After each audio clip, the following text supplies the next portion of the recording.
Primeiro, aqui em Atos dos Apóstolos, ou melhor dizendo, Tessalonicenses capítulo 2, verso 1. Estivemos aqui alguns dias ausentes, né? Tivemos aí o final de ano um pouco descansando e nos ausentamos um pouco, mas aqui estamos pela graça de Deus e esperamos não ausentar mais e que Deus nos ajude, não é? Eu estou um pouco cansado fisicamente, mas mentalmente eu estou bem, né? Suave, tranquilo, e eu creio que eu gosto de estar cansado fisicamente, né? Porque você dorme bem, você fica melhor espiritualmente, porque quando você está fraco nessa parte é que você fica forte, disse Paulo, né? Agora, quando está cansado psicamente, eu vou te falar, você pode estar uma pilha de energia, mas tudo é negativo, né? Atos capítulo, eu disse Tessalonicenses, né? Tessalonicenses capítulo 2, depois nós vamos voltar a Atos. Capítulo 2, verso 1 e 2. Ora, irmãos, rogamo-vos pela vinda de nosso Senhor Jesus Cristo e pela nossa reunião com Ele, que não vos movais facilmente do vosso entendimento, nem vos perturbeis, quer por espírito, quer por palavra, quer por epístola, como de nós, como se o dia de Cristo já estivesse perto. Vamos guardar essas primeiras palavras aqui do versículo 2. Que não vos movais facilmente do vosso entendimento.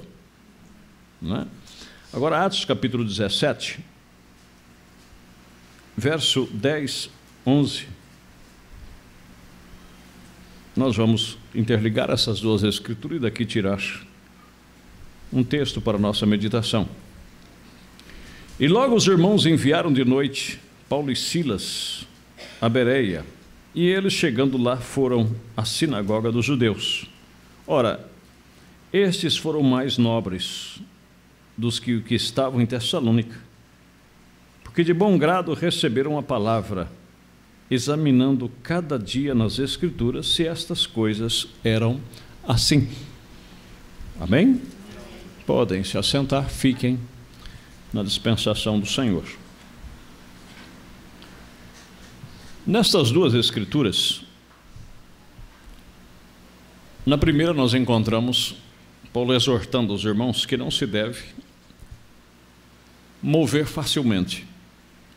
Ou seja, você deve ter sua convicção pessoal do que você crê, do que você espera. E na segunda nós vemos o escritor daqui da carta de Atos dos Apóstolos narrando que o pessoal de Tessalônica não foram muito nobre. Eles expulsaram Paulo e Silas. Já estes, quando eles chegaram, eles foram mais nobres, examinando a cada dia aquilo que Paulo falava, que Silas falava, se aquelas coisas na verdade eram daquela forma. Isso quer dizer que são prudentes. Você examinar uma coisa não quer dizer que você está mudando de opinião. Não quer dizer que você está sendo levado, mas você quer encontrar a razão pela qual a outra pessoa tem a sua convicção. Isso me veio ao coração hoje quando eu recebi alguns parentes da minha esposa, que estiveram na minha casa, e entre eles tinham dois que eram religiosos, cada um de uma denominação diferente. E é claro, sabendo, um era ministro também, e o outro músico de uma outra denominação. E estando na casa do tio, né? Tio por consideração, né? Respeito, porque na verdade são parentes da minha esposa. E sabendo que eu já sou pastor há algum tempo, é claro que ficam naquela expectativa de querer discutir alguma coisa, de conversar alguma coisa. E aí começamos a dialogar e conversar. Quando a conversa começou a ficar meio calorosa, eu disse para eles: olha, é o seguinte, não adianta nós entrarmos em pormenores, em pontos das Escrituras que podemos divergir, porque vocês não vão mudar o meu pensamento nessa conversa. E nem tampouco eu vou mudar vocês. Não é? Isso requeriria tempo, oração, para que nós pudéssemos assimilar, porque o que você aprendeu, você não aprendeu por aprender, você se esforçou para aprender. Você esteve um tempo examinando, vocês não foi crendo assim de qualquer forma. Então, em outras palavras, para desconstruir tudo que já foi construído, isso vai tempo. Eu me lembro quando o irmão Fernando começou a frequentar os primeiros cultos em rancharia, né, atento, meio desconfiado, porque é o direito, né? Como também alguns irmãos ali imprudentes que vieram de sistema religioso. E isso é uma boa coisa, não é? Uma pessoa que muda assim, repentinamente, às vezes, não quero generalizar e dizer que está errado, depende da maneira que Deus trata diretamente com cada pessoa. Tem pessoa que Deus trata assim, outros não, são mais cautelosos, e a própria natureza dele exige isso. Então ele vai ponderar, ele vai examinar, ele vai passar um longo tempo examinando e remoendo aquilo para ver se é na verdade, como esses irmãos aqui, se essas coisas são assim mesmo. Amém? Isso chama-se convicção. Então o que nós vamos meditar aqui é que nós temos que ser firmados em nossas crenças, em nossas maneiras de entender as coisas. Você não pode mudar de opinião rápido, porque se você quiser viver bem, você tem que ter definição nas coisas. É a mesma coisa, como eu sempre falo, é impossível um pastor não ficar sempre mexendo nisso, né? É a mesma coisa, é briga de casais, né? Tem pessoas que qualquer briguinha dizem, eu vou embora, é porque eu vou embora. Não vai funcionar. Às vezes aquilo é só uma chantagem. Se você for disser que vai embora, você tem que estar convicto de que vai embora mesmo. Porque com o tempo a pessoa, o cônjuge, acostuma. Quando fala, eu vou embora, diz, ah, tá, você vai. Estou até vendo que você vai. Não, uma hora você vai ver o seu, porque não vai funcionar. Porque já foi testado outras vezes que aquilo simplesmente é uma conjectura, aquilo não vai. A pessoa não tem convicção, ele simplesmente diz. Agora o duro é quando a pessoa, ele diz, eu vou, e aí ele vai mesmo. Porque ele refletiu sobre aquilo, ele pensou friamente, ele considerou cada passagem ali para depois ele tomar sua definição. E a mesma coisa é quando nós abraçamos o Evangelho, abraçamos a Cristo, com convicção, com definição. Então disse Paulo, não movais facilmente da vossa compreensão. Eu sempre observei isso ao longo do tempo, servindo a Deus, que o bom católico sempre se dá um bom cristão evangélico. Entendeu? Quando você vê uma pessoa zelosa e caprichosa no que ele é, mais uma vez, eu não estou dizendo que isso seja um critério final, que seja algo, né? Há as exceções, né? Mas na maioria das vezes, quando você vê uma pessoa que ele é caprichoso naquele ponto de vista deles, quando ele se converter mesmo, ele também vai ser caprichoso. Isso quer dizer, um bom diácono sempre dará um bom obreiro sempre dará um bom pastor. Porque ele é bom, como nós já meditamos ali em Prudente, se ele é fiel no pouco, então ele também será fiel no muito. Se ele não é fiel no pouco, ele não será fiel no muito. Isso são bases, né? Vamos beliscar mais um pouquinho? Né? Ontem mesmo eu estava brincando em casa, minha filha, a gente brinca demais, e ela fez um macarrão lá, e o macarrão estava muito gostoso. E eu dizendo para ela, né, vocês sabem, ela é separada do marido. E eu brincando com ela, disse, olha, com um macarrão desse aqui. E aí a gente começou a brincar. E ela disse, você pensa que eu sou igual ao senhor, que foi vencido por um espetinho empanado? Né? Porque a primeira vez que eu fui convidado para almoçar na casa da minha esposa, que a gente era namorado ainda, então ela fez um espetinho, desses espetinhos que vai um pedacinho de carne, vai uma fatia de tomate, depois vai um de pimentão, depois passa no ovo e passa na farinha de rosca e frita, né? E estava bom demais. E eu me encantei por aquilo ali, né? Depois me trouxe um bolo gelado muito gostoso e começou a me impressionar, né? E aí ela brincou: o senhor pensa que eu sou que nem o senhor, que eu vou ser, né? E eu disse: olha, mas uma das coisas que eu defini é o seguinte: se der certo de eu me casar com ela, eu vou comer esse espetinho muitas vezes, eu vou comer esse bolo muitas vezes. Comi a comida que ela comeu, eu disse: essa será comida. Isso eu tinha 17 anos, eu era muito pensativo nessas coisas.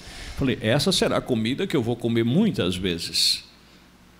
Porque se fosse o contrário, eu também iria refletir. Disse: olha, se quiser, bem, mas ou vai aprender, ou vai ser essa gororoba que eu vou ter que comer a vida inteira. Então, isso são coisas que você tem que analisar, não é? Porque se não faz lá, você acha que lá vai fazer? Pode acontecer, mas você está correndo um risco muito grande, não é? Não tem capricho em casa, não se preocupa de limpar a casa da mãe, não se preocupa de fazer nada para a mãe. Quando casar, ela também vai ter pouco interesse. É a realidade. É como eu sempre falo, pessoas, nós somos às vezes artistas, mas nós não conseguimos disfarçar para sempre. Chegará um ponto que a nossa máscara cai.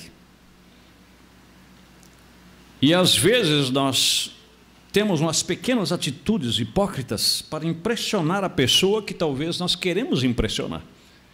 Impressionar o amigo, impressionar o futuro cônjuge, impressionar patrão, impressionar quem quer que seja. Só que aquilo não vai durar a vida inteira.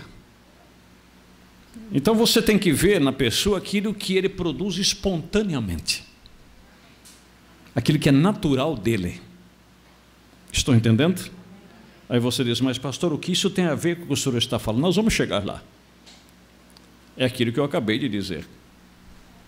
Se uma pessoa ele é nobre naquilo que ele está fazendo, é porque ele já tem aquela nobreza nele, e ele faz aquilo com amor.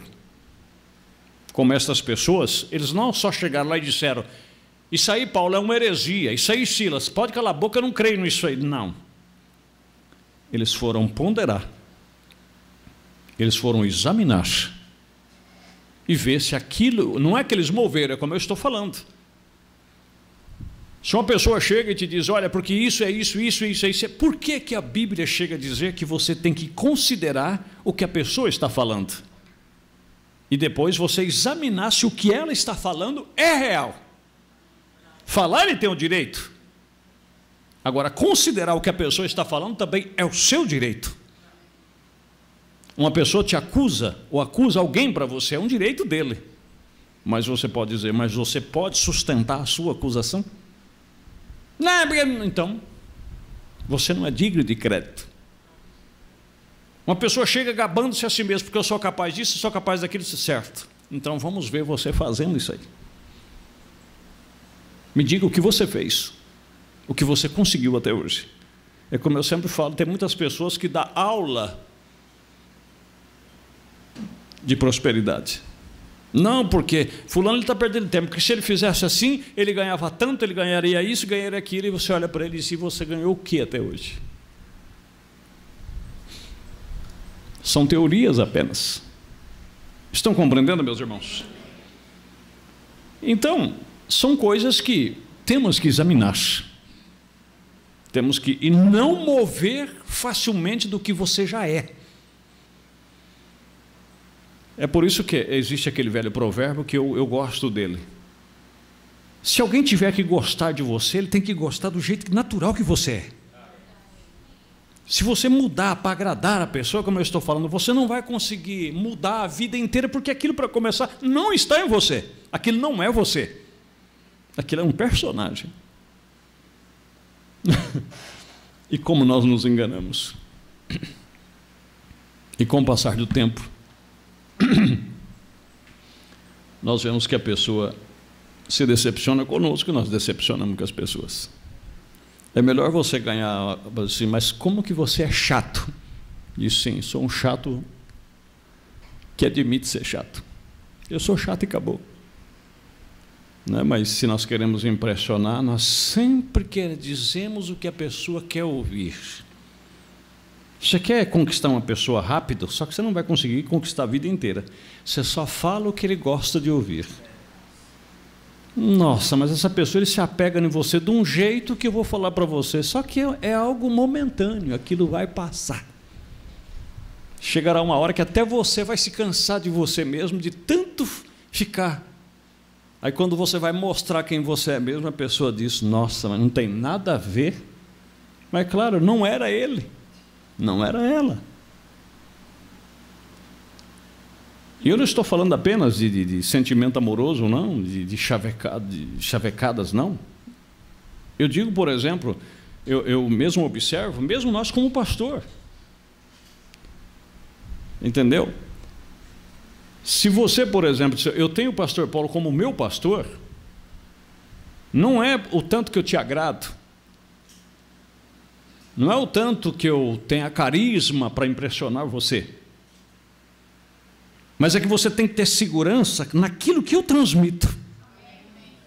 Se Deus está naquilo ou não, porque aquilo é o que vai te manter. Não adianta eu ir lá na sua casa e tomar café, ir lá na cozinha para mostrar que eu sou simpático, que eu sou amoroso, né? Chego lá na hora de comer, eu tiro a comida para você e não sei o que. Nossa, mas que homem cortês, mas que homem bonzinho. Ou então você chega lá na minha casa, eu desço o céu até você e diz, nossa, mas que pastor.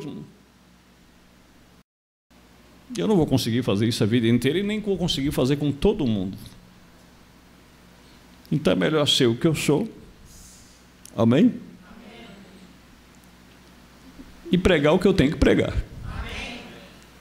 E aí ou você entra ou você sai. Amém. Mas se você ficar é porque você quer ficar mesmo. Amém. É porque você quer a palavra. Amém. Não estou dizendo que outros não têm a palavra. Mas às vezes eu vejo que segura aquela pessoa por um bom tempo, segura, chega uma hora que a borracha vai espichando, que já não tem mais para onde espichar. Aí ele solta. Fala, vai, você não quer ficar, vai. Mas aí já ficou tarde. A pessoa já se desgastou. Né? Oh, minha pedra preciosa, essa irmã é uma bênção, aquele irmão é maravilhoso. Só chavecada, só coisa desnecessária. Estão compreendendo, meus irmãos? É a mesma coisa, você está tão lado amoroso agora. Ai, minha princesa, porque o sol brilha mais com você e porque não sei o quê. Mas calma, vocês vão se casar e vai ter uma vida inteira. Eu quero ver até quando você vai sustentar. Chega a hora que você fala, você quer saber? Eu nunca pensei tudo isso aí. Simplesmente era, né? Eu queria te conquistar, já conquistei, agora eu sou isso aqui. Que decepção. Né? Tirou a máscara e falou assim, eu não era tão bonito como você pensava. Né? Como a gente sempre fala. Mas a mesma coisa é o cristianismo. Nunca se impressione com um caminho fácil no cristianismo. Nunca se mova um passo achando que Deus vai te dar um mar de rosa que Ele não vai te dar. A primeira coisa que Ele oferece quando nós vamos segui-lo é uma cruz. Aquele que quer vir após mim, renuncie-se a si mesmo e a cada dia toma a sua cruz e siga-me. Então, é isso que Ele oferece. Mas às vezes nós caímos em contos de fada. E aí nos movamos e queremos ser cristão e deixamos as convicções, porque nos movemos com a pregação florida, emocionante. E aí abraçamos o cristianismo, depois nós vamos ver que não é aquilo que nós estávamos esperando. Amém, meus irmãos? É melhor às vezes a pessoa ouvir, ter a convicção dele, do que decidir rapidamente e depois não se dar conta de que fez o correto. Eu quero ler aqui algumas coisas. Um homem correndo da presença de Deus, 71. É um caminho fácil, é um caminho popular com as pessoas se falando desse caminho largo. É fácil tomar o caminho onde podem dar uns tapinhas nas costas e dizem que você é um bom companheiro. Não é difícil, não é? Tem gente que fica maravilhado nas primeiras impressões. Eu fico duvidoso. Eu fico duvidoso. Às vezes eu encontro com pessoas, e mesmo pessoas que às vezes passam por a minha vida, pela minha casa ou em algum lugar que se encontra, e depois você vê as pessoas dizendo: rapaz, mas você viu que gente finíssima é fulana, que gente finíssima é fulano. Eu disse: é. A primeira vez que você está vendo. Pode ser que seja, pode ser que não seja. Amém? Mas é fácil tomar o caminho mais fácil. Claro, não é que eu estou pensando mal das pessoas, é que, gente, milagre só tem um que faz. E esse é Deus. E não adianta, ser humano é problemático. Você pode dar de 10-0 de mim dentro de uns pontos, mas em outros pontos você fica para trás. Infelizmente nós somos assim, porque Deus já nos fez assim para nós não sermos completos uns sem os outros. Então as suas partes que me superam eu tenho que unir com você, e as partes que eu te supero você tem que se unir comigo, e juntos nós fazemos a perfeição, né? É um caminho fácil, um caminho popular com as pessoas. É fácil tomar o caminho onde todos podem dar uns tapinhas nas suas costas e dizem que você é um bom companheiro. E esse é o fulano de tal, e esse é o Beltrano, e o mundo olha para você. É fácil de andar pelo caminho popular, mas quando você tem que fazer algo diferente, quando você tem que fazer algo diferente, quando você tem que assumir a sua convicção do que você sabe ser a verdade, porque queira ou não queira, é como eu volto a dizer para os irmãos, o profeta diz isso em várias mensagens, como a estatura de um varão perfeito. Você sabe por que tem muita gente que desiste fácil do caminho da fé? É porque por um tempo a pessoa, ele vive um cristianismo que ele nunca teve experiência com ele. Ele faz porque vê outros fazendo. Ele faz porque alguém diz que tem que ser feito. Mas ele não tem aquela convicção ainda com ele. Então deixa eu te dar um conselho. Vai se preparando, porque mais cedo ou mais tarde você vai se frustrar com você. Como o irmão cantou aqui, e eu gosto muito daquele hino também que o Carlos Moisés compôs, que diz assim: tentei ser melhor, mas depois me frustrei. Tentei ser santo e me frustrei. Por quê? Porque nós nos frustramos. É como eu sempre falo, às vezes eu mesmo já passei por esta experiência. Quando você está numa situação de muita amargura, de muita angústia, você está dentro de um estreito, você faz votos para Deus, você faz promessas que depois você não vai conseguir sustentar. Você fez por causa daquela opressão, porque você queria se livrar dela. E disse: ó Senhor, se o Senhor me livrar, eu nunca mais vou fazer isto. Deus, por misericórdia, Ele te ouve. Mas depois você se frustra e disse: mas que canalha eu sou. Eu disse que não ia fazer mais, mas aí eu falhando de novo. Estão entendendo, meus irmãos? E como diz o profeta, mais cedo ou mais tarde a gente termina caindo numa situação, não é, que você vai por um tempo, vai indo, lá na frente você vai ver, parece que eu estou até desanimando vocês, não é? Mas não é. Todos nós estamos sujeitos a isto. Mas quando essa hora chegar, que você se frustrar consigo mesmo, como Isaías se frustrou, porque ele seguia a sombra do grande rei, que era um exemplo para todos. Mas a coisa boa é que quando ele se frustrou, ele foi para o templo orar. E é isso que nós devemos fazer. Quando a coisa você se frustrar com você mesmo, ou se frustrar com qualquer pessoa, vai aos pés de Deus, porque ali você nunca será frustrado. Pelo contrário, Ele sempre te entenderá, porque Ele já sabia que você ia chegar nessa circunstância. Não é verdade? Então, às vezes, você se move porque outros se movem. Você faz porque outros fazem. Mas lembra-se, junto com todo mundo nós vamos indo bem. Mas na hora que separar nós dos outros, o diabo fala assim, agora é eu e você. Aí a coisa fica mais perigosa. Você encontra com ele cara a cara. E aí é melhor você ter certeza de que algo aconteceu com você. Amém? É fácil de andar pelo caminho popular. Mas quando você tem que fazer algo diferente, quando você tem que fazer algo diferente, quando você tem que assumir a sua convicção. Irmãos, não é vergonha. Você assumiu o que você é. Entendeu? Como o irmão disse aqui, isso não é se fazer de humilde. Como é que foi a expressão que o irmão Fernando usou? Se tem um fraco aqui, esse sou eu.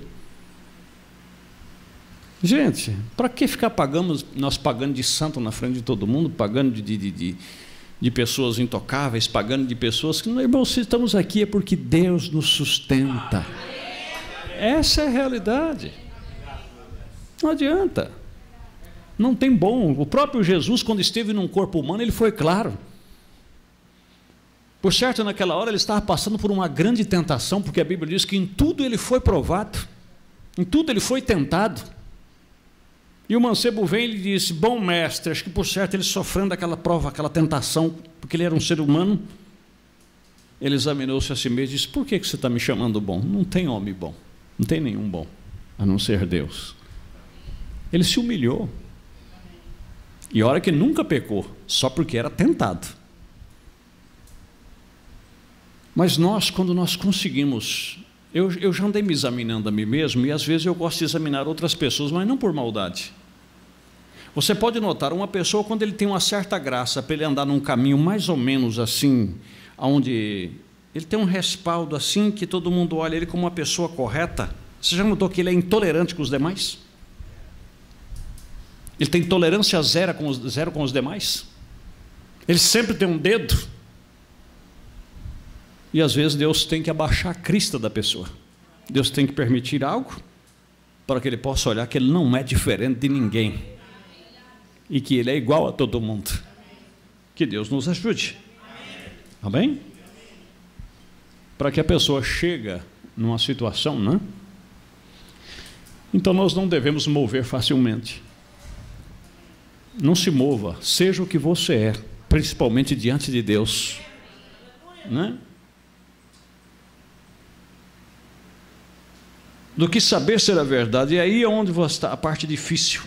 É aí onde vem a dificuldade, é aí mesmo. Mas quando a dificuldade chegar, vamos dizer, Senhor, estamos em Tua presença. Né? Como eu disse para eles curiosos, né, perguntando como é que era a nossa fé, eu disse, olha, como assim, eles ficam invocados, como assim interdenominacional?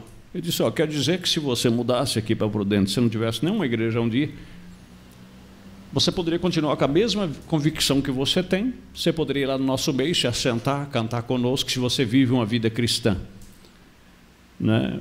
No dia da ceia, você pode ir lá tomar a ceia, normal, você não precisa membrar, você não precisa nada, é um lugar interdenominacional, sem barreira. Ele disse, diferente, eu nunca vi isso na minha vida. Eu falei, pois é assim que funciona. Você não precisa mover do que você crê. E se tiver que mover, é Deus que vai mover. É Deus que vai mudar você. Aí ele disse assim, mas e se junto no meio da igreja tiver um casal de homossexual? Essas perguntas. E os dois frequentam a igreja, seja bem-vindo. Mas o senhor sabendo que eles são homossexuais, eu falei, daí? Mas e se ele está lá e, por exemplo, no dia da ceia, se eles quiserem tomar a ceia, eu falei, problema deles. Eu vou exortar, vou mostrar na Bíblia, né, que isso é errado. Mas um deles disse, mas eu não estou entendendo. Eu falei assim, olha, se eles conseguirem ficar lá dentro da igreja ouvindo tudo que é verdade, parabéns para eles. E eu quero que eles continuem indo. Porque a palavra uma hora vai bater, vai bater, vai bater, vai bater, até que eles... Mas se eles quiserem vir na ceia, eu falei, eu vou exortar, como nós exortamos sempre na ceia, quem deve e quem não deve tomar da ceia. Agora, se eles quiserem vir, eu não vou tirar eles da fila. Mas eles fiquem sabendo que eles estão tomando para a própria condenação deles. Aí é com eles e Deus. Aí um olhou para o outro e falou assim, mas que estranho, que diferente, né? Eu falei, é. Eu falei, nós não reformamos ninguém. Falei, agora, difícil é conseguir ficar lá ouvindo a palavra nua e clara do jeito que é. Falei, porque quando Deus nos dá a convicção, mesmo com pena da pessoa, mesmo como disse o profeta, eu estava lendo uma mensagem no qual ele dizia que tinha acabado de pregar um sermão tão duro que depois ele saiu lá fora e foi chorar. Porque ele sabia o quão áspero foi aquilo. Ele disse, mas eu tenho que dizer. Eu tenho que dizer. Eu sou responsável diante de Deus para dizer. Falei, qualquer pessoa tem o direito de sentar lá agora. Se ele conseguir ouvir toda a verdade e não for embora e ficar ali, eu falei, eu estou feliz com ele, porque vai chegar uma hora que essa palavra vai lavar ele por completo. Agora, o duro é ficar. O duro é conseguir ficar. Não é? Mas a pessoa não tem que se mover facilmente do que ele é sem uma convicção de Deus. Se fazer por fazer, uma hora ele vai se frustrar porque ele vai saber que aquilo não vai mexer, não vai funcionar. Então é melhor esperar Deus fazer e fugir da aparência do mal. Amém? É complicado. E outra coisa também, e o pastor ter muita graça para todo culto não ficar pegando aquelas pessoas de empleita, todo culto só tocando naquela ferida. Só toca se Deus mandar tocar. Se Deus não mandar tocar, deixa eles em paz. É ou não é verdade? Porque quando é Deus que fala, a pessoa sabe que é Deus que está falando. Você já imaginou se nós chegássemos nessa graça? As irmãs sentadas aí do lado de uma mulher que tivesse essa fraqueza de ser uma lésbica, de ser uma... Não é? Ou uma pessoa, como hoje elas vestem praticamente igual um homem, com o cabelo cortado igual um homem, sentasse aí do seu lado e você... Na hora daquele fervor mesmo, você desse a mão para ela e abraçasse ela e disse, Jesus te ama, minha irmã, vamos junto na luta, sem discriminar aquela pessoa, e apenas orar por ela. Irmãos, seria bem diferente. Seria bem diferente. E o irmão também, da mesma forma, o camarada está ali, estranho, muito estranho, mas ele não olhar para ele com discriminação e disse, irmão, você está no lugar certo, continua ouvindo, e Deus é com você, olha, eu quero te ver no próximo culto. Não olhar para ele assim, o sangue de Jesus tem poder. Como que dizendo, tem um bicho aqui do meu lado. Não, é um ser humano pelo qual Cristo morreu por ele. Deixa ele se mover o dia que Deus mover ele. Porque aí quando Deus mover, moveu. Às vezes nós confundimos o que foi que Jesus disse para a mulher do poço. Irmãos, às vezes eu fico pensando, Jesus não deu uma lição de moral nela. Gente, tem misericórdia, ele não deu.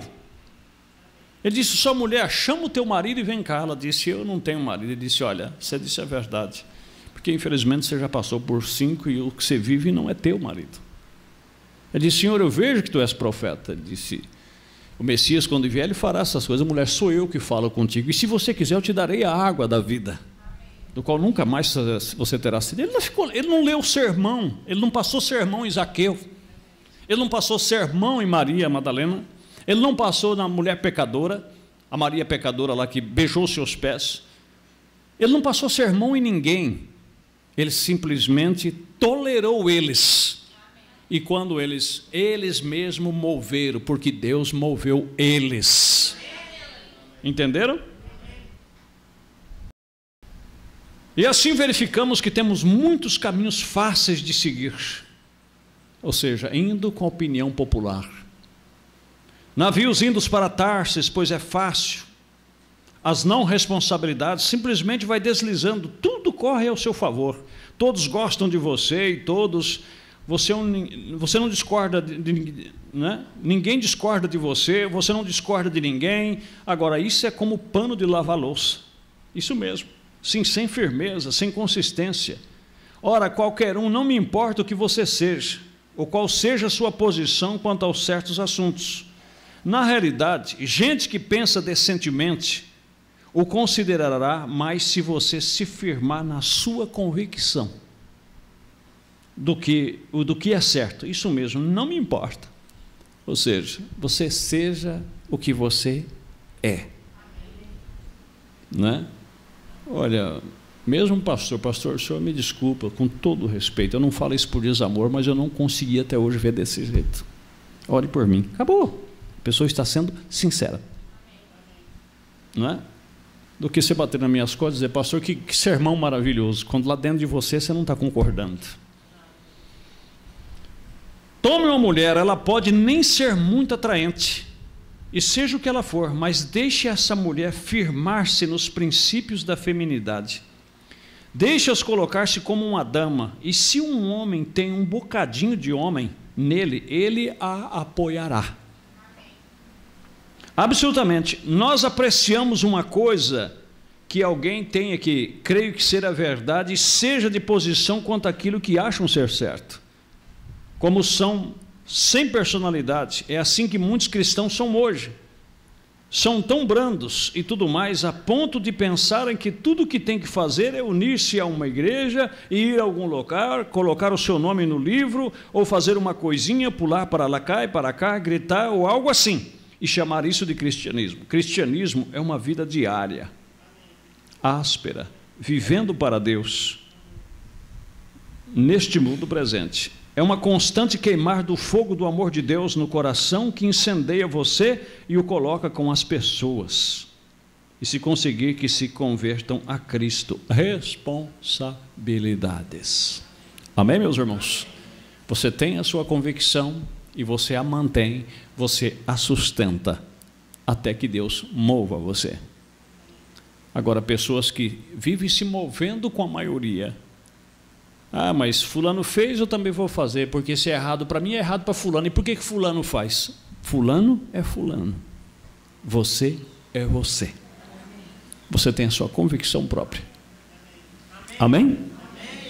Não é porque eu já vi tantas pessoas fazendo, porque só eu não tenho direito. Porque as outras pessoas, você é você. Então você não vai mover, não vai fazer o que os outros fazem, porque os outros fazem. Faça na sua convicção do que Deus já tratou com você. E aí você não vai se frustrar. Amém? E como eu sempre falo, culto de ceia, mas eu não vou tomar ceia, não estou condicionando. E daí que você não vai tomar ceia? É melhor você ser sincero, continue vindo, e quem sabe lá no culto da ceia mesmo, Deus pode tratar com você e você tomar. Agora, se você fica em casa, porque o que os outros vão pensar, todo mundo levantando, deixa pensar o que queira pensar. Você tem a sua convicção, você sabe que você não estaria legal para tomar ceia, então não vai tomar. Ou, se você vai tomar e alguém pensa que você não está pronto, é problema particular de alguém, que te procure à parte. Irmãos, se nós fizermos isso, como disse Paulo, não movais fácil dos vossos entendimentos. Ou seja, você tem que esperar em Deus para Deus te dar essa convicção. Deus deu, está dado, louvado seja o nome do Senhor. Deus os abençoe.